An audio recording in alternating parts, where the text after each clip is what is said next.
Ô, Alexandre, e diante dessa forte aí correção, né, que a gente tem visto nos mercados globais, da possibilidade até de uma estagflação ali nos Estados Unidos, né, ainda com uma pressão inflacionária, mas num processo de recessão, como que você vê, principalmente a atuação dos bancos centrais, principalmente quando a gente olha, especialmente ali para o Federal Reserve, ainda faz sentido pensar, né, em possibilidade de corte de juros neste ano, ou o cenário acabou mudando de direção?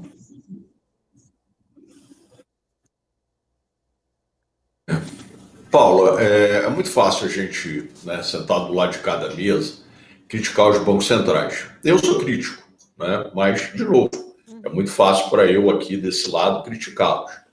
Eu acho que o Fed tomou algumas decisões equivocadas, vamos colocar desta maneira.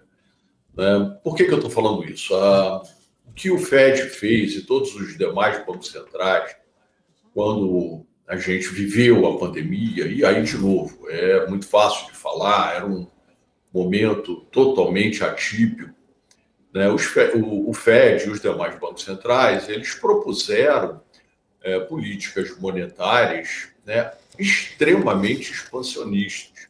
Né? Se a gente pegar ali o balanço do Fed, a gente olha, é simples de fazer, aqueles que estão nos assistindo, se tiverem interesse, é só você entrar ali na página do Banco Central, é o Banco Central americano, a página é o Fred, com R, St. Louis, e pega o M2, que você vai ver o tamanho da expansão, né, monetária que foi feita. Né? Aquilo não teve parâmetro, né, na história. Né? Inclusive, na prova que eu apliquei semana passada para os meus alunos de macroeconomia, tinha esse gráfico, né, para a gente mostrar o que aconteceu ali. O ponto é que aquela inflação é uma inflação muito diferente de qualquer outra que a gente tenha visto na história recente. E o que o Fed começou a fazer foi um processo de desinflar o seu balanço. Só que isso não é simples, muito longe disso. Né? Então, o Fed veio devagar, ajustando o balanço e reduzindo a taxa de juro, agora que supostamente as coisas estavam caminhando. Todavia, né, a inflação nos Estados Unidos será uma pedra no sapato. E agora, com essa política do Trump, é longe de ajudar, pelo contrário, né? Isso atrapalha muito o processo.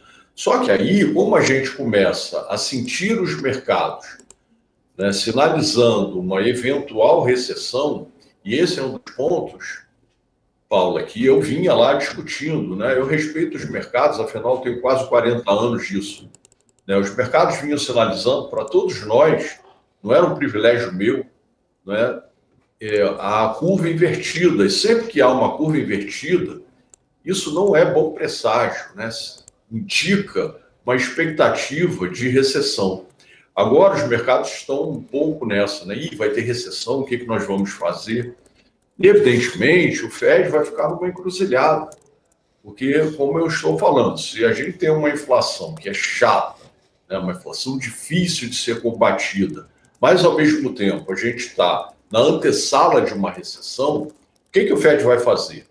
Né? Ele provavelmente, e essa foi uma mudança que eu fiz de cenário aqui na Way, a gente estava trabalhando com uma queda de 25 ao longo desse ano, eu acho que o Fed vai estender essa queda. Muito provavelmente ele fará alguma coisa em torno de 75, talvez até 100 pontos. Isso, de alguma maneira, atrapalha a execução daquele plano de voo que, na minha visão, o Fed estava tentando executar.